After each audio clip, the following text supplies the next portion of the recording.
L'affaire Gisèle Pelicot a fait prendre conscience de la soumission chimique qui est aujourd'hui une préoccupation importante. À Bourg-en-Bresse, l'association d'aide aux victimes, l'AVEMA, distribuait ce matin des capotes de verre pour se protéger des drogues ingérées à son insu. Franck Grasso et Bénédicte Millot. La sensibilisation, c'est maintenant. Il y a comme une urgence à parler de la soumission chimique, à évoquer ces drogues, ingérées sans le savoir.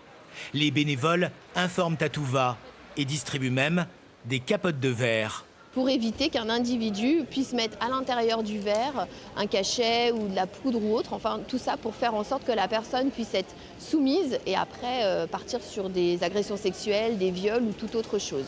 Et ça va éviter qu'on vous glisse des stupéfiants, des produits stupéfiants. En soirée, ce couvercle doit s'imposer. Je pense qu'il y a des filles qui se sentent vraiment en danger et je pense qu'il y a même des filles qui ne vont pas en boîte pour ça, parce qu'elles ont peur qu'il leur arrive des choses avec les garçons. Ouais. La campagne de distribution interroge quand même. Ça veut dire qu'on est dans un monde où on est obligé de protéger notre verre et ça c'est inquiétant. Ouais. La dernière enquête nationale sur le sujet fait état de 1229 agressions facilitées par des substances. C'est bien qu'on en parle, justement, c'est important qu'on en parle parce qu'effectivement c'est extrêmement compliqué à identifier.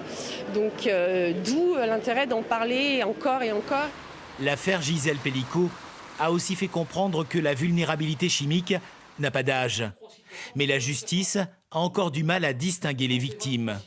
Depuis 2022, c'est 5 affaires qui ont été examinées sous cet angle-là, spécifique de la soumission chimique. Alors ça ne veut pas dire qu'il n'y en ait pas eu beaucoup plus dans lesquelles ça a pu exister, mais elles n'étaient pas envisagées sous cette qualification pénale. Elles n'ont pas abouti d'ailleurs, ces affaires-là. C'est dire l'incapacité qu'on a eue à réagir au plus tôt. Au moindre doute, il faut donc agir. Immédiatement aller déposer plainte pour que les analyses toxicologiques et sanguines puissent se faire dans les meilleures conditions. En attendant, les gadgets de l'AVEMA sont aussi là pour faire parler d'une cause.